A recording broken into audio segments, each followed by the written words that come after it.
नः सरस्वती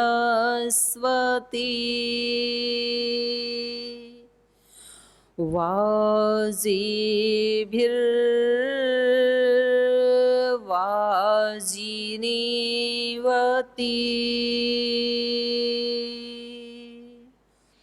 यज्ञं वष्टु धिया वसु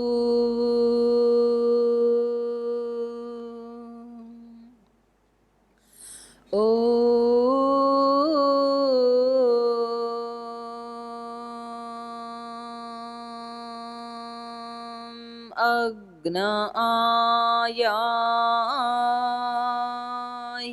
वीतये गृणानो हव्यदातये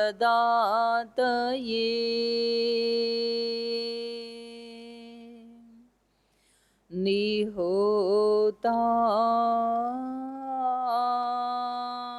सत्सि बर्हिषि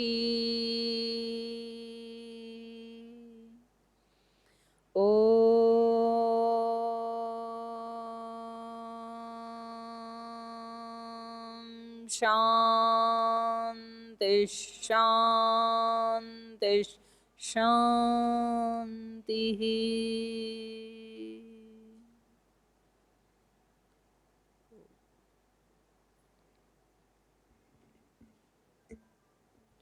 तो अभी आपने पूछा कि ये जो हम मंत्र बोलते हैं, प्रार्थना करते हैं, इसका अर्थ क्या है। तो यहाँ जो ज्ञान की अधिष्ठात्री देवी है सरस्वती, उससे प्रार्थना की गई है।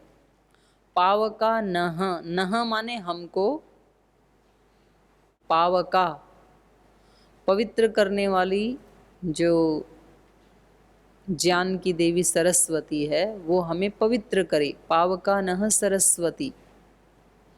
वाजे भी वाजिनीवती, वाज प्राण को कहते हैं, प्राण शक्ति को। तो प्राण की और पवित्रता की अनेक शक्तियां जिसके अंदर हैं, वाजे भी वाजिनीवती, उन शक्तियों से जो शक्तिशालिनी है, पवित्रता की शक्तियों से जो संपन्न है, वो शक्तिशालिनी ज्ञान की देवी सरस्वती हमारे अंतःकरण को पवित्र करें, ताकि पवित्र अंतःकरण में वो आएंगी तो जो वो मैसेज देना चाहती हैं वो हम ठीक से दे पाएंगे। सरस्वती आपको कोई और मैसेज देना चाहती है, हमारा अंतःकरण यदि दोषों से दूषित है तो वो कुछ मिक्सअप होके जाएगा, फिर वो डायरेक्ट मैसेज वैसा का वैसा नहीं जाएगा।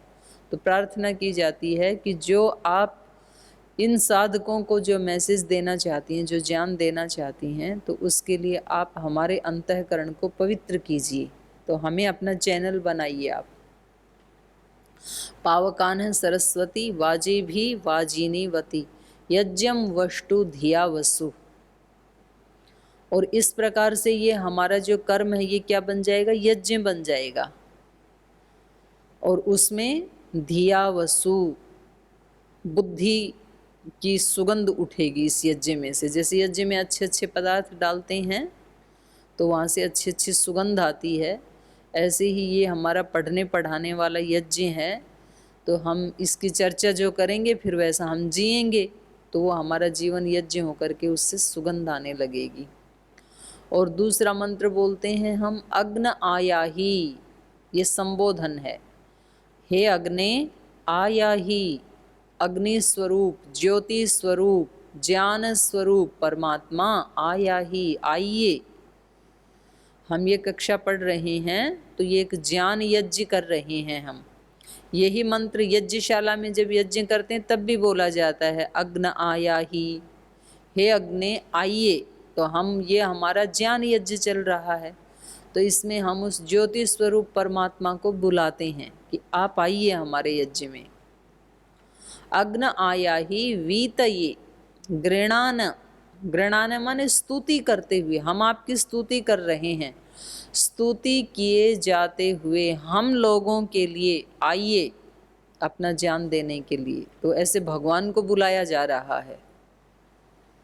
तो जैसे आपको कभी आप किसी परेशानी में हैं तो आप बुलाते हैं ना, किसी देवता को बुलाते हैं, अपनी माँ को बुलाते हैं, पिता को, गुरु को, कि आप आइए और मेरी रक्षा कीजिए।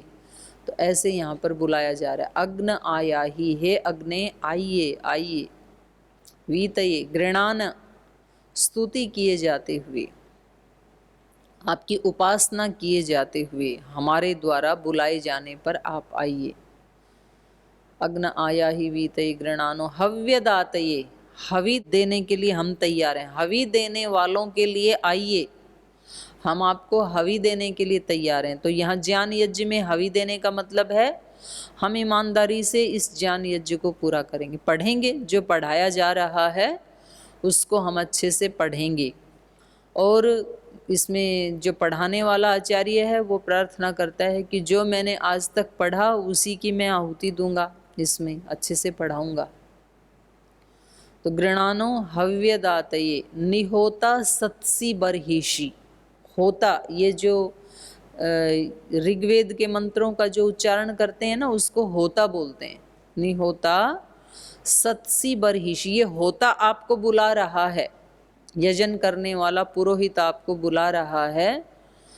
सत्सी बर्हिषि, बर्हिषि कहते हैं कुशा का आसन, वो यज्ञ करते हैं ना, कुशा का आसन बिछाने का विधान है प्राचीन ग्रंथों में।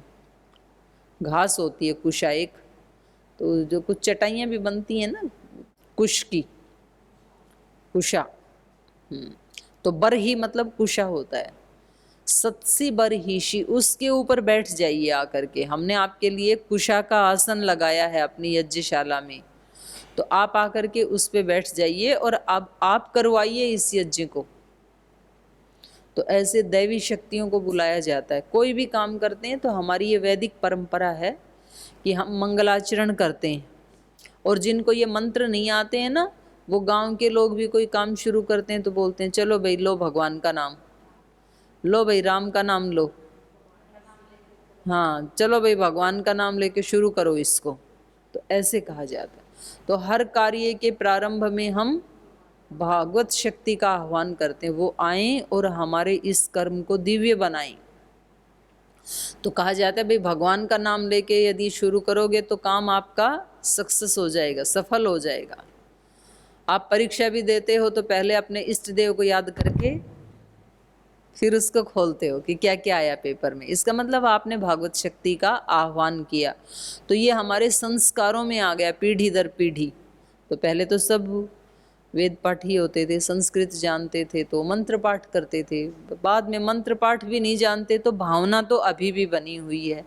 पहले यज्ञ करते थे हर घर में, अब यज्ञ नहीं करते तो दिया जला देते हैं, तो वो यज्ञ का एक अपभ्रंश रूप है, मिनी रूप है। लेकिन दिया तो ज़रूर जलाना चाहिए, कम से कम 2 टाइम तो ज़रूर जलाना चाहिए। हो सके तो अपने घर में अखंड ज्योति जलानी चाहिए, क्योंकि अग्निदेव का अखंड वास जिस घर में रहेगा वहाँ कोई आपत्ति नहीं आ सकती, आएगी तो भी चली जाएगी। तो उसका एक साइंटिफिक रीज़न है, कोई भी बुरी शक्ति वहाँ प्रवेश नहीं कर सकती है जहाँ घी का दीपक जल रहा हो। तो उसमें कोई ज़्यादा तो लगता नहीं है, तो अखंड ज्योति जला सकते हैं। 2-3 किलो घी महीने में लगता है।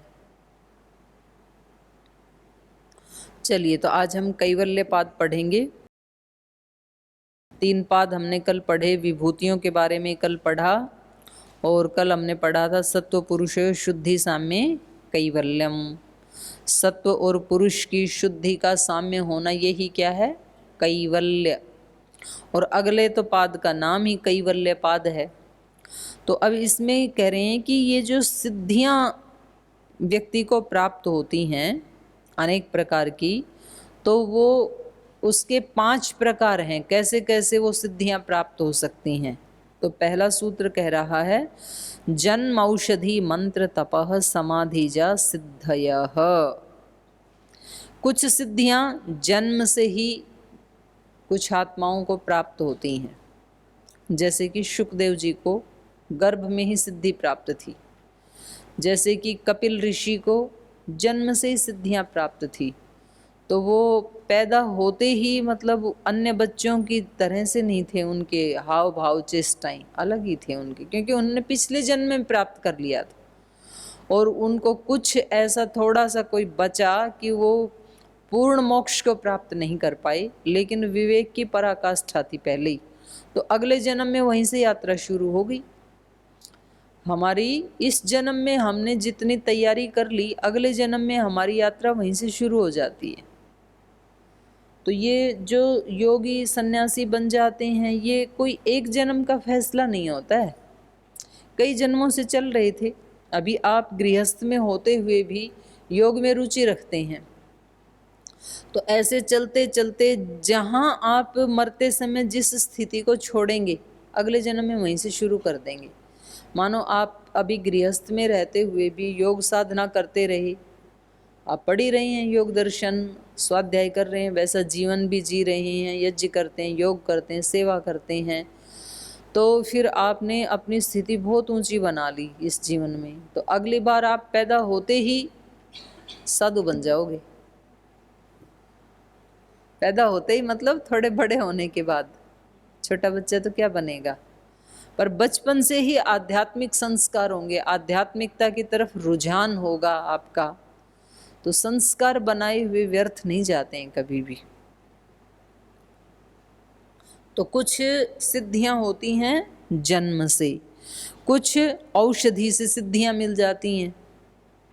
अच्छा, ये भी होता है कि कुछ कुछ व्यक्तियों को बचपन में वो सिद्धियां होती हैं, बड़े होने के बाद सिद्धियां चली जाती हैं, ये भी होता है। उस व्यक्ति की आत्मा बहुत प्योरीफाई हो गई थी पिछले जन्म में, अब उसको पैदा होते अनायास कुछ लोगों को सिद्धि मिल जाती हैं। फिर उनसे पूछें कि भाई आपने कौन सी साधना की थी जो आपको ये, बोलते कुछ भी नहीं किया। एक व्यक्ति मर गए अभी कुछ दिन पहले, उनको कुछ सिद्धियां प्राप्त थी, तो उनसे पूछा गया कि भाई आपने कौन सी साधना, बोले कुछ भी नहीं, मैं तो भेड़ चरा रहा था वहाँ जंगल में, और उस पे पहाड़ी की एक चट्टान पे बैठा था, तो वो शक्ति आई और बोली मैं तेरे साथ ही रहना चाहती हूँ। तो बोले मैं डरा नहीं, बस मेरी ऐसी बातचीत हुई उससे, और उसके बाद जब मैं उसको याद करता हूँ तो वो आ जाती है और मेरे को बता देती जो मैं पूछता हूँ, और मैं कुछ नहीं जानता हूँ। तो ऐसे भी हो जाता है। लेकिन अगर फिर उस व्यक्ति ने उस सिद्धि को बनाए रखने के लिए जो साधना करनी है वो यदि नहीं की, उसने उसमें अहंकार आ गया, तो फिर वो चली भी जाती है उसको छोड़ के, ऐसे भी होता है। जन्म से सिद्धियां मिलती हैं। औषधि, कुछ औषधि विशेष खाने से भी सिद्धि विशेष मिलती है। तो भांग खाओ, मन शांत हो जाएगा। इसलिए भगवान शिव के भक्त इधर आते हैं कावड़ लेने, जाते समय वो बूटी घिस घिस के खाते रहते हैं, तो उसमें नशे नशे में चलते रहते हैं। बोले पैर नहीं दुखते, ऐसे बोलते हैं। और कुछ तो उसको ऐसा बना दिया कि वो जानबूझ के जहाँ रुकते हैं वहाँ उनको खिलाया पिलाया जाता है, शराब आदि भी पिलाते हैं, तो वो गलत है। तो कुछ आयुर्वेद में ऐसी औषधियाँ हैं जो हमारे मन को शांत करती हैं और इंद्रियों को स्ट्रॉन्ग बनाती हैं। च्यवनप्राश आदि का सुना जाता है ना, च्यवन ऋषि इतने जर्जर थे, लेकिन च्यवनप्राश किससे बनता है? आंवला से। तो अभी आएगी शरद पूर्णिमा, आएगी ना अभी कार्तिक मास में, कार्तिक में आएगी आश्विन मास में, अभी आएगी अगले महीने में आश्विन मास में। तो ऐसे कहा जाता है कि शरद पूर्णिमा को आंवला के पेड़ पर चढ़ करके ये व्यक्ति जितने आंवले खाएगा उतने वर्ष जिएगा। मतलब 100 आंवला खा लिया तो 100 साल जिएगा, हैं? 100 खाए नहीं जाएंगे, मुंह खट्टा हो जाएगा। एक खाया तो 1 साल आयु बढ़ जाएगी, 5 खाए तो 5 साल बढ़ जाएगी, प्लस हो जाएगी। हाँ हाँ, ऐसा भी कर सकते हैं। तो 1 साल घट भी तो गई माता, एक बढ़ी एक घट गई, बात बराबर। आपने 1 साल जी लिया तो एक घट भी तो गया।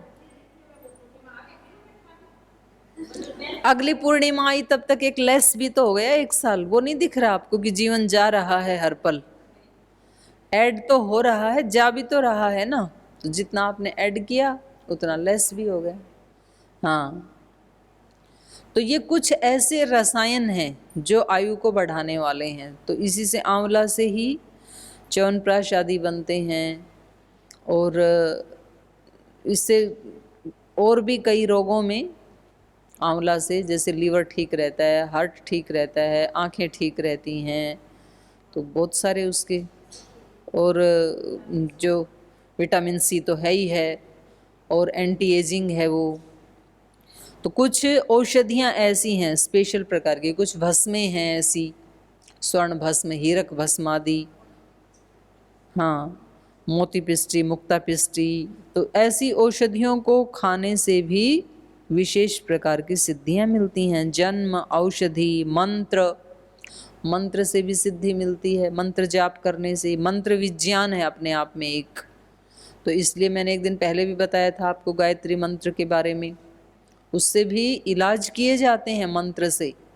वो मंत्र ही जब सिद्ध हो जाता है तो वो एक शेप ले लेता है मंत्र, एक शक्ति बन जाता है हमारे लिए, जीती जागती शक्ति बन जाता है, और वो शक्ति फिर हमारी सहायता करती है।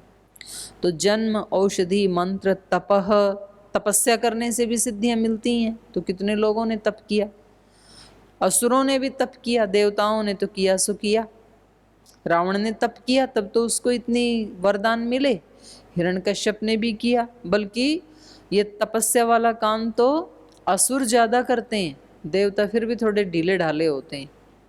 आज आतंकवादियों का शरीर डील डोल देखो एकदम, और ये जो सात्विक लोग हैं वो थोड़े थोड़े हिलडुल जाते हैं, वो थोड़े लापरवाही करते हैं। लेकिन वो उसमें पक्के होते हैं, जितना व्यायाम करना है 2-2, 3-3 घंटे करेंगे, फिर उतना ही दबा करके खाएंगे, तो पूरे बॉडी बिल्डर रहते हैं वो। पर उनमें सात्विकता ना होने के कारण फिर वो थोड़े दिन के बाद कोई ना कोई रोग उनको लग जाता है, वो एक अलग बात है, लेकिन मेहनत तो करते हैं। तो तपस्या से भी क्या मिलती हैं, सिद्धियां मिलती हैं। और लास्ट है समाधि जा, समाधि लगाने से भी सिद्धि मिलती है। तो ये हमने पढ़ा ही, कल ही पढ़ा था ना हमने, अणिमा, गरिमा, लघिमा आदि ये सिद्धियां मिलती हैं हमें। भूतों पर विजय प्राप्त हो जाती है। तो समाधि से भी सिद्धियां प्राप्त होती हैं। ये तीसरा पाद जो है सारा ये क्या है, समाधि से ही सिद्धि प्राप्त होने वाला है। तो नाभि चक्र में आप समाधि लगाएंगे, धारणा ध्यान समाधि, तो आपको क्या हो जाएगा, काय व्यूह ज्ञानम, सारे शरीर का ज्ञान हो जाएगा। आप कंठकूप में समाधि लगाएंगे, धारणा ध्यान समाधि, संयम करेंगे, तो क्षुत पिपासा निवृत्ति, भूख प्यास से निवृत्ति हो जाएगी, नहीं लगेगी, सताएगी नहीं, सर्दी गर्मी नहीं सताएगी। ततो द्वंद्वा न भी घाता, ऐसे कहा ना इसी में, कि जब वो आसन यदि सिद्ध हो गया तो फिर द्वंद्व जो है आघात नहीं करते, फिर ना सर्दी सताएगी, ना गर्मी, ना लू, कुछ नहीं लगेगा फिर। तो समाधि लगाने से भी सिद्धियां मिलती हैं। तो सिद्धि मिलने की कितने सोर्स हो गए, 5, जन्म, औषधि, मंत्र, तप, समाधि। लेकिन इनमें सबसे अच्छी जो है ना वो मानी जाती है समाधि से मिलने वाली सिद्धि, वो परमानेंट होती है। बाकी की सिद्धियां काल के साथ समाप्त भी हो जाती हैं। आगे कहा जात्यांतर परिणाम प्रकृत्या पूरात, और कह रहे हैं कि इनमें ये समाधि से लगने वाली जो सिद्धि है ये इतनी स्ट्रोंग है कि इससे जात्यांतर परिणाम भी हो जाता है।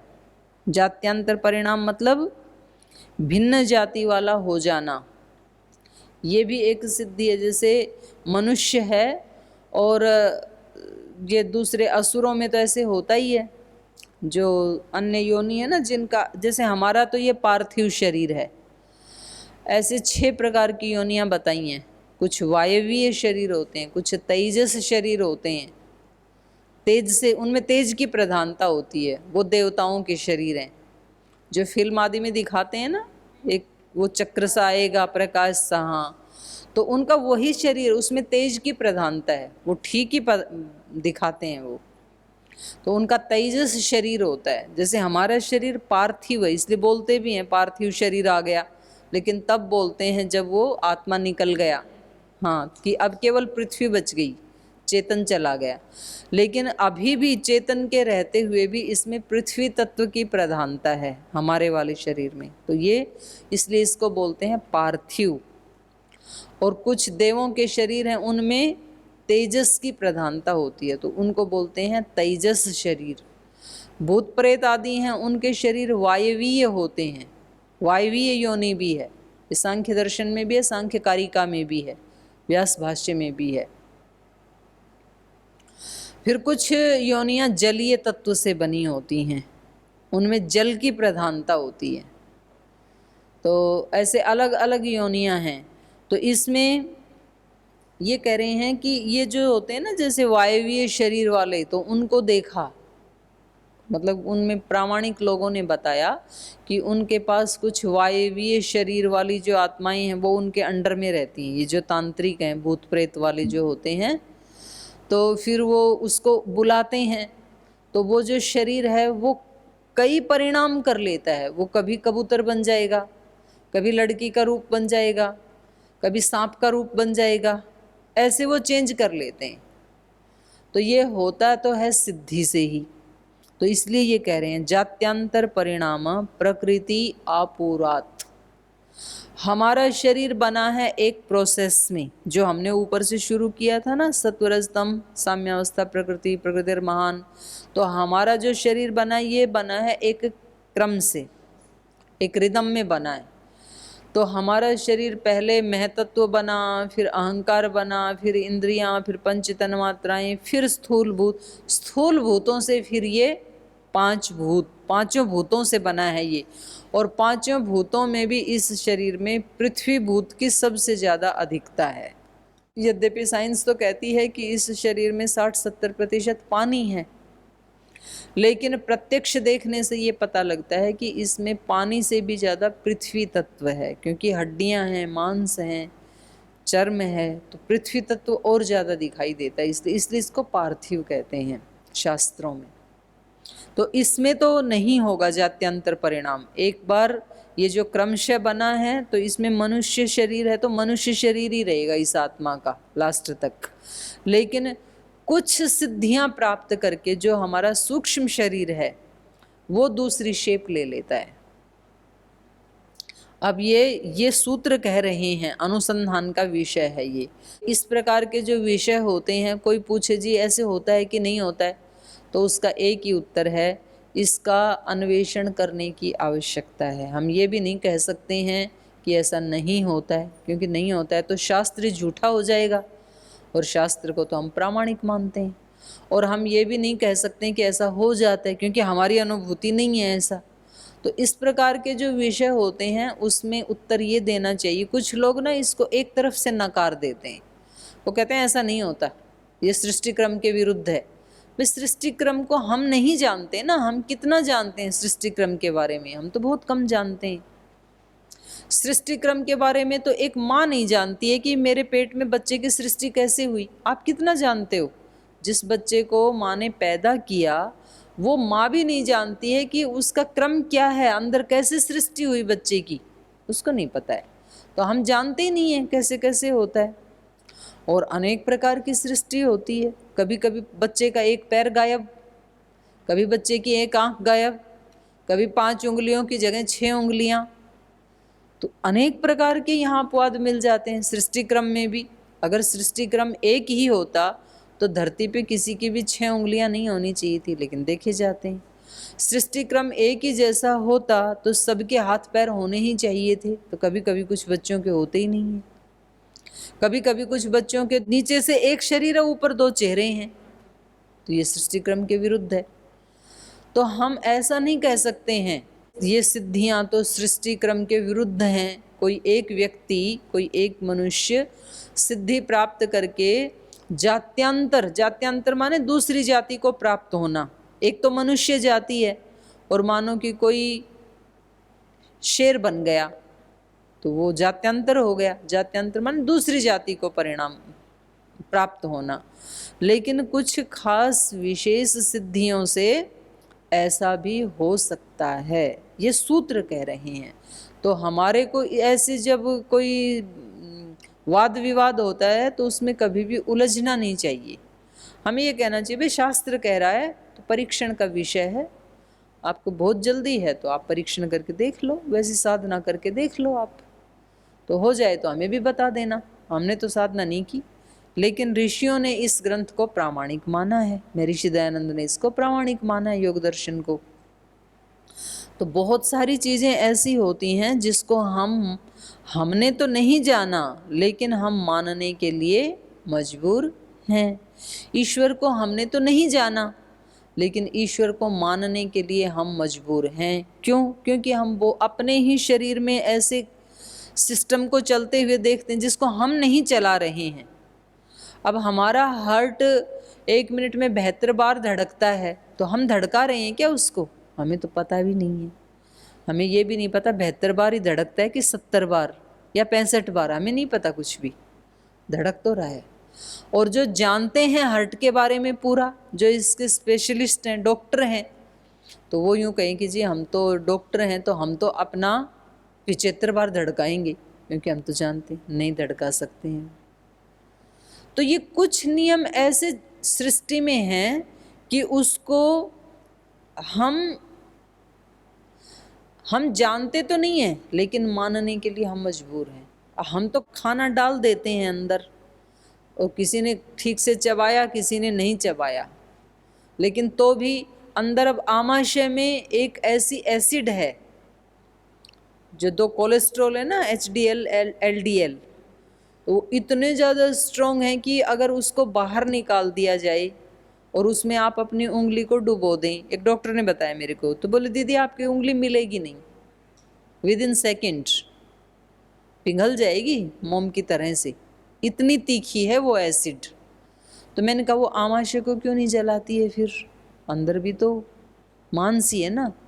बोल जो उसके ऊपर एक लेयर लगी हुई है, अंदर भगवान का सिस्टम है वो, तो इसलिए वो उसको डैमेज नहीं कर सकती।